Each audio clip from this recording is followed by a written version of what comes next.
Chapter 15, The Best Class in the World. I was on edge all morning.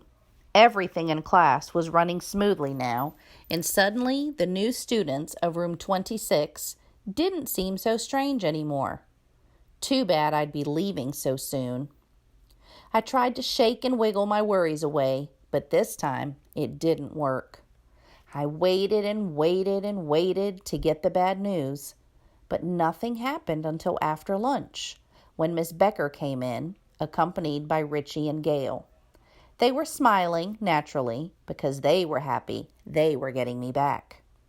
"Miss Brisbane, your students from last year wanted to share some news with you. Do you have a minute?" Miss Becker asked. Miss Brisbane looked surprised, but she said, "Sure, if you can share the news with my whole class." Miss Becker smiled. "Yes, of course." She turned toward the class. "Miss Brisbane's students from last year wanted to get a classroom pet," she told the class. "Of course, they missed Humphrey and Og, so I've finally made a decision. Richie and Gail, would you like to announce it?" "Hermit," Richie said, stepping forward. That didn't sound like my name at all. "Crabs," Gail said, giggling. "That didn't sound like Og's name either." "What?" Miss Brisbane looked amazed. "We decided on something completely different. 6 hermit crabs," Miss Becker said, "and it was Miss Mac's suggestion." "Wonderful," Miss Brisbane said. "How did you choose them?" "We decided there would never be a frog as great as Og," Richie said.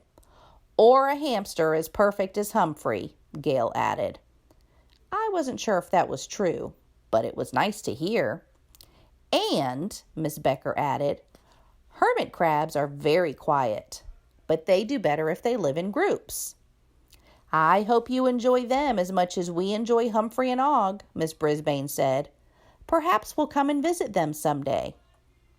But at the end of the day, before she left, Miss Brisbane said, "You notice it takes 6 hermit crabs to replace the 2 of you?"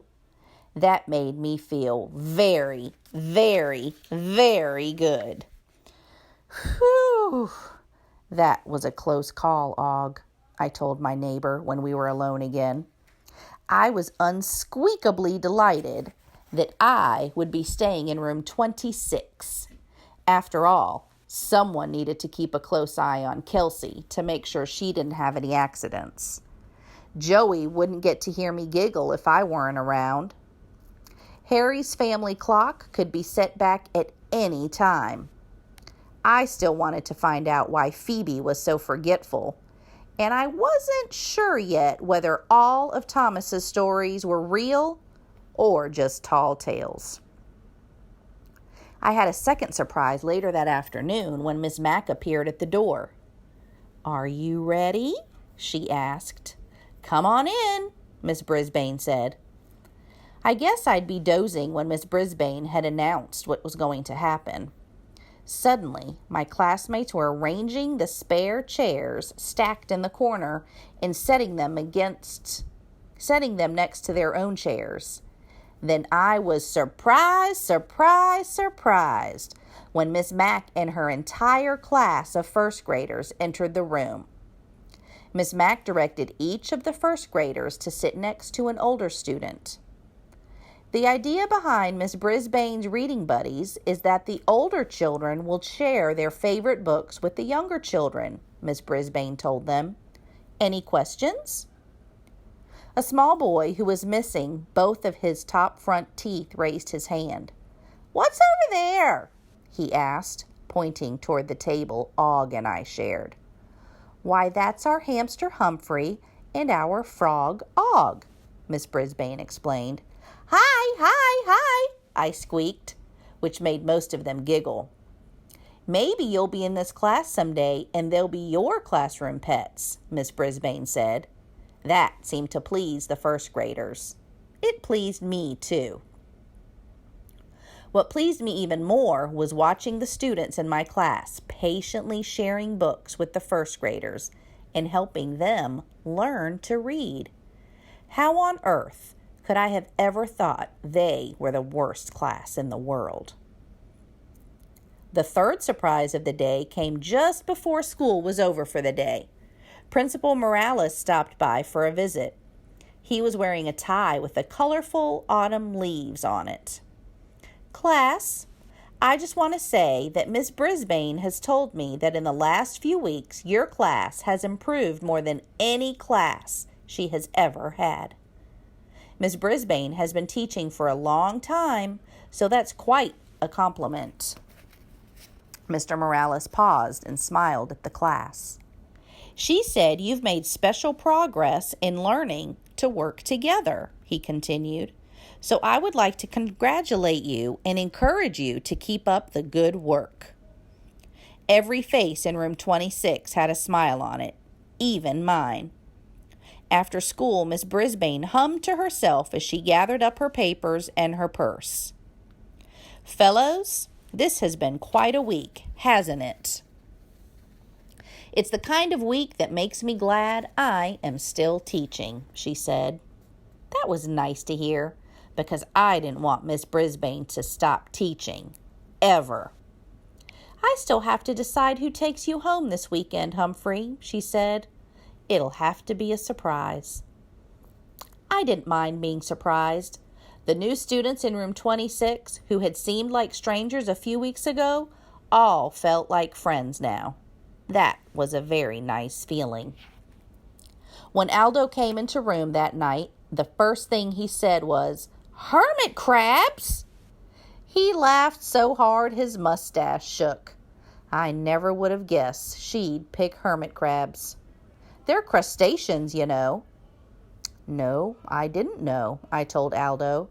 But it doesn't matter whether they're crustaceans or primates or amphibians. They're classroom pets, and I'll bet they do a very good job. Of course, I couldn't resist the temptation to pay a visit to room 18 after Aldo's car pulled out of the parking lot that night. But I slid under the door of Miss Becker's classroom. I was a little nervous.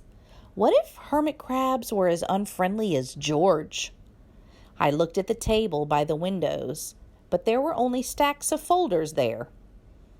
An eerie glow from another wall caught my attention, and there, on a table, was a large aquarium with a small light on it. I inched closer and looked up at the unsqueakably odd sight of the hermit crabs. They weren't golden and furry like me, and they weren't green and googly-eyed like Og. They were pinkish and shiny and had pinchers that I wouldn't like to come in contact with. But I have to admit, they were interesting. Welcome to Longfellow School, I said, even though they probably couldn't understand me. I hope you know that you're in one of the best classes in the world. They just kept wiggling, so I continued, and I'm in one of the other best classes in the world. Since they didn't have anything to say, I turned away. But before I left the room, I turned back. By the way, I squeaked, my name is Humphrey. I'm the hamster in room 26. I'm not completely sure, but I think one of the hermit crabs waved to me. I waved back. Once I was back in my classroom, I told Og about the hermit crabs. I guess it's nice that they're all crustaceans, I told him. But personally, I'd rather have an amphibian as a neighbor. It makes life more interesting. Boing, boing, boing, he said, which made me think he was happy to share the table with a rodent. I took out my little notebook and I finished my poem, Writing in the Moonlight. Autumn, oh autumn, you had my poor head spinning, but now I am happy to have a new beginning. Humphrey's Rules of School. Love the class you're in. I do.